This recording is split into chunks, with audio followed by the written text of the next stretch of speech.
আকাশটা আজ মেঘাচ্ছন্ন, তবু এই মেঘাচ্ছন্ন আকাশে আমি চলে গেলাম হচ্ছে বাইরে আমার হাজবেন্ডের সাথে কিছু কেনাকাটা করার জন্য। হ্যালো গাইস, আসসালামু আলাইকুম, কেমন আছেন সবাই? আমি চলে এসেছি আপনাদের মাঝে আরো একটা নতুন ব্লগ নিয়ে। প্রথমে আমি যাওয়ার সঙ্গে ছোট্ট ছোট্ট মিষ্টিগুলো দিয়ে আমি সবকিছু উদ্বোধন করলাম, মানে আমি খাওয়া শুরু করলাম আর কি। খেতে খেতে চলে গেলাম একটা কাপড়ের দোকানে কিছু কাপড় কেনাকাটা করার জন্য।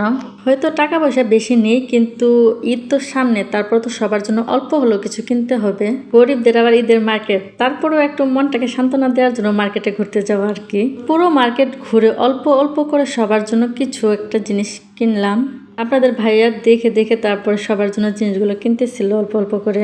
যদিও বা টাকার জন্য অনেক জিনিস আমার পছন্দ হওয়া সত্ত্বেও আমি কিনতে পারিনি, আমি রেখে চলে এসেছি। করা যাবে, আমার যেরকম সামর্থ্য আছে আমার তো সেরকমের মধ্যে কিছু একটা করতে হবে, তাই না? সামর্থ্যের বাইরে গিয়ে তো আর কিছু করতে পারবো না। আর মধ্যবিত্তরা তো বোঝেনি আমাদের কাছে কিরকম সামর্থ্য থাকে। আর অনেক ঘোরাঘুরি করে কিছু জিনিস কিনতেছিলাম, তো ছোট মোটো দোকানে গিয়েছিলাম, কারণ বড় দোকানে যাওয়ার সামর্থ্য তো আর মধ্যবিত্তদের তেমন হয় না। হাঁটতে অনেক ক্ষুধা লেগে গিয়েছিল, তাই আমরা ছোট্ট একটা হোটেলে গিয়েছিলাম খাবার খাওয়ার জন্য।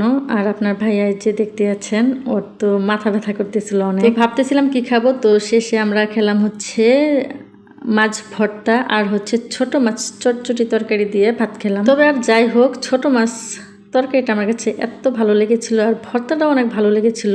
তো দেখতে পাচ্ছেন যে আমরা অনেক সুন্দর করে খাচ্ছিলাম, অনেক সুস্বাদু ছিল, খাবারগুলো অনেক ভালো লেগেছিল। আপনার ভাইয়া অনেক প্রশংসা করতেছিল এই হোটেলের। কিন্তু দেখেন আপনার ভাইয়ার অবস্থা, ভাত খেতে বসলে ছোট বাচ্চার মতো এখনো চারপাশে ছড়ায় ছিটায় শেষ করে ফেলে।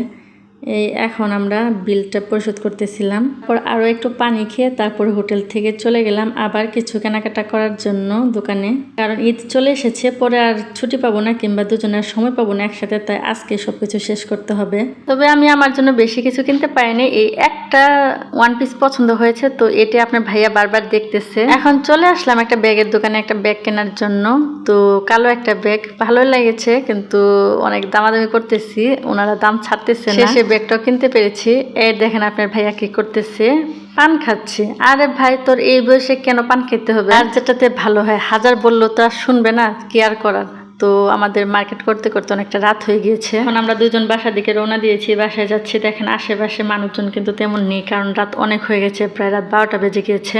তবে রাতের বেলা মার্কেট করতে একটু ভালোই লাগে, লোকজন একটু কম থাকে আর চারদিকে একটু নীরবতাও থাকে। এই স্বার্থপর আমার কাছে সব ব্যাগগুলো দিয়ে নিজে একা একা হেঁটে যাচ্ছে। তো আমি পিছন থেকে ডাকতেছিলাম যে ব্যাগগুলো নাও, আর এখন আমি একটু রিল্যাক্সে হেঁটে যাই। সে তার চৈতন্য উদয় হয়েছে, সে ব্যাগগুলো হাতে নিয়েছে।